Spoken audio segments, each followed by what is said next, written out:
Ever heard of Nightmare?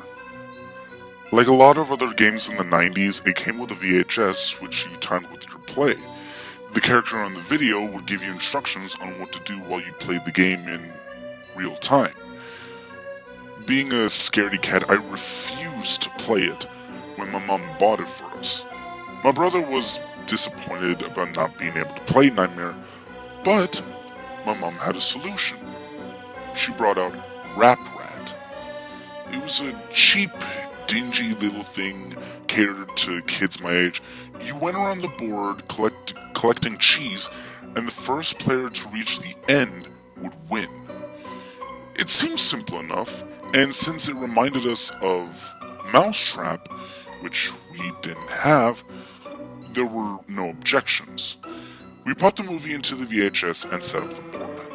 The first part of the video was just a simple explanation of the rules as well as instructions on how the game worked. Then, Rap Rat came into the TV.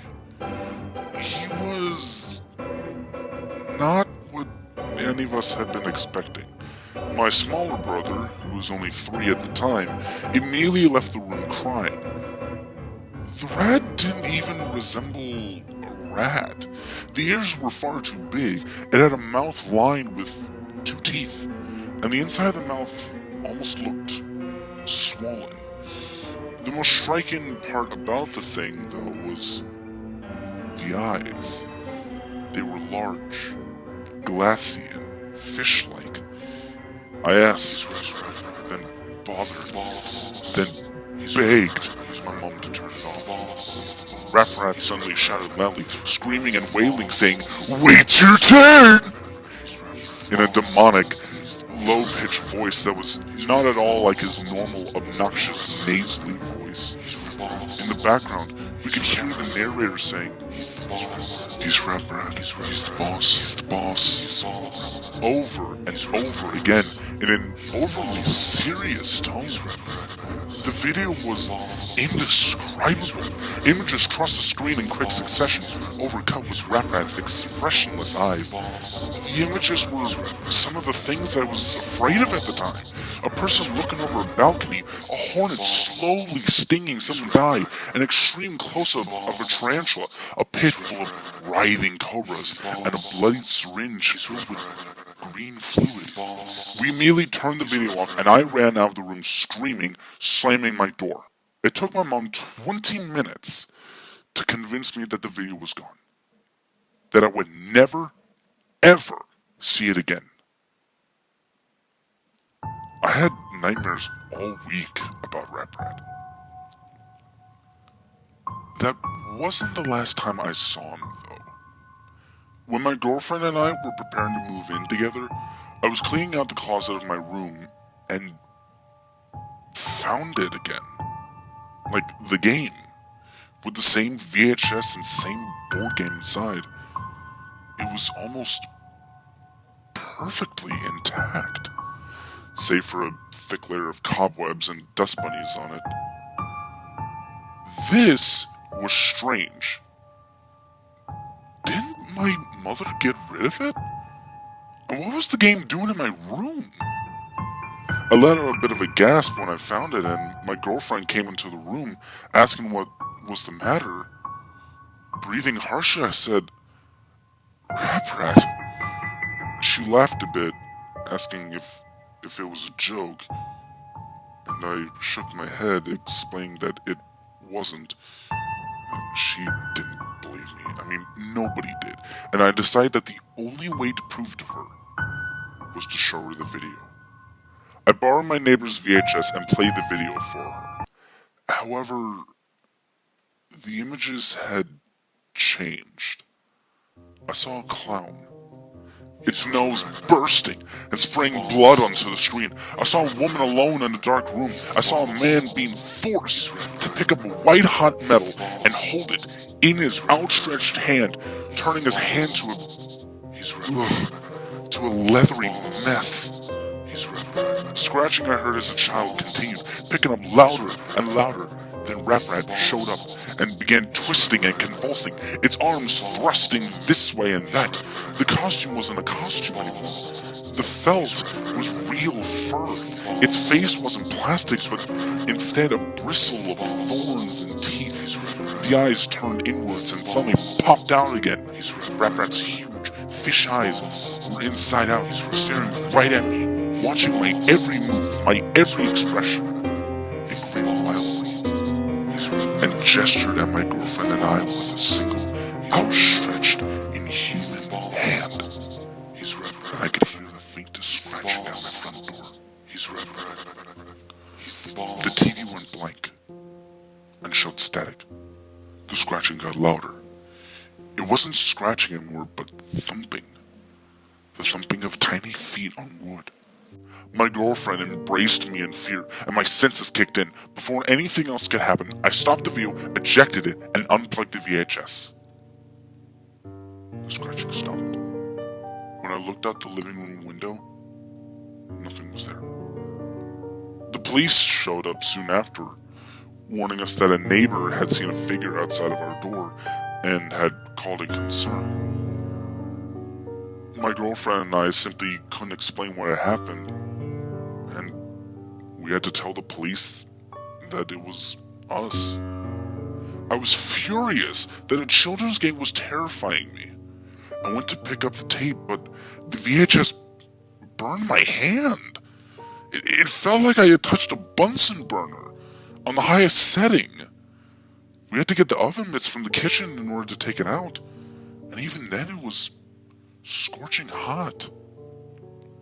I brought it outside, tossed it down on the sidewalk, and crushed it with my winter boots. My girlfriend and I had nightmares every night. We would both wake up in the middle of the night and describe eerily similar images that we saw in our sleep. The scratching would always be there at night, when the lights were off and the room was pitch black, save for the moonlight coming in through the window. Now, though, the scratching would happen every time I went near the front door, and every time we said Rat's name. It sounded as if something very small was dragging something across the ground outside of the door, pacing, waiting. I would simply wait, with the covers pulled up on my neck until I succumbed to exhaustion. At this point, I was determined to sue the company for damages. The first thing I did was call my mother and ask where she got Rat. She had no idea. I found a merchant who sold versions of the game and asked how I could get in touch with the company. He sent me this email. I don't know about the game, but I know it was created by the same people who created Nightmare. The company was called A Couple of Cowboys. Try them.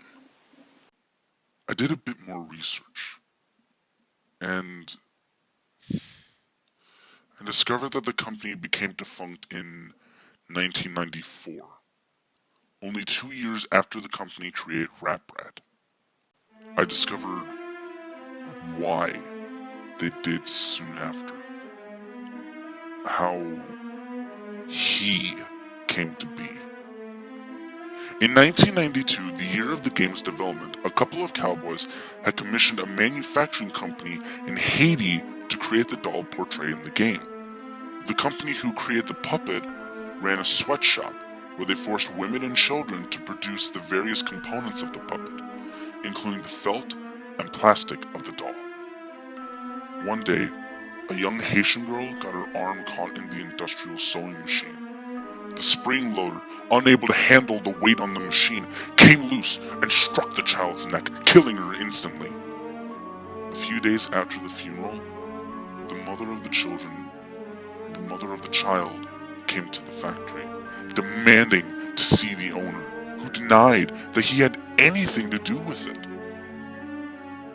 In a fit of rage, the mother said that the, quote, blood from the innocent, end quote, would seep into every crevice of the doll, every component with which it was created, and all who touched it would die.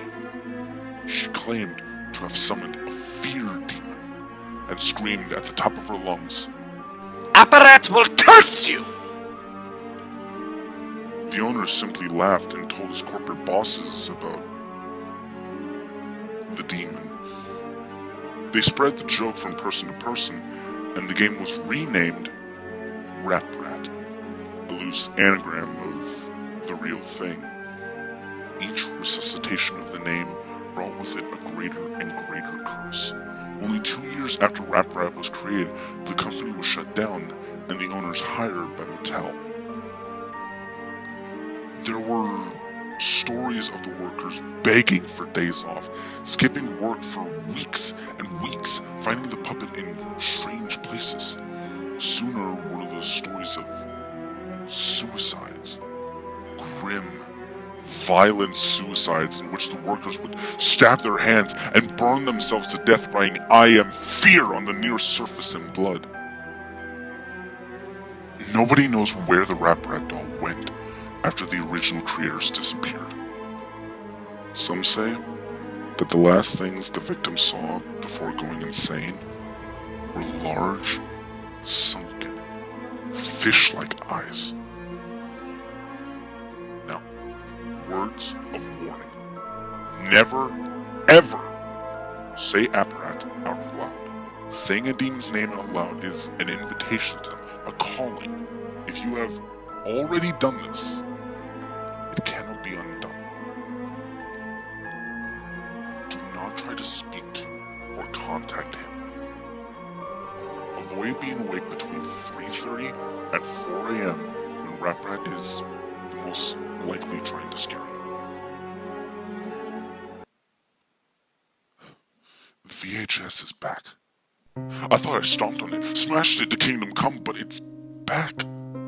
I found it in my sock drawer yesterday. This time, I was ready. A whole bunch of people have been contacting me trying to get the tape or some sort of video from the game, and my answer to you is that it's just too dangerous. If I did that, I could very well drive you insane, scare you to death. The video and the game and Rap Rat itself has some sort of strange power.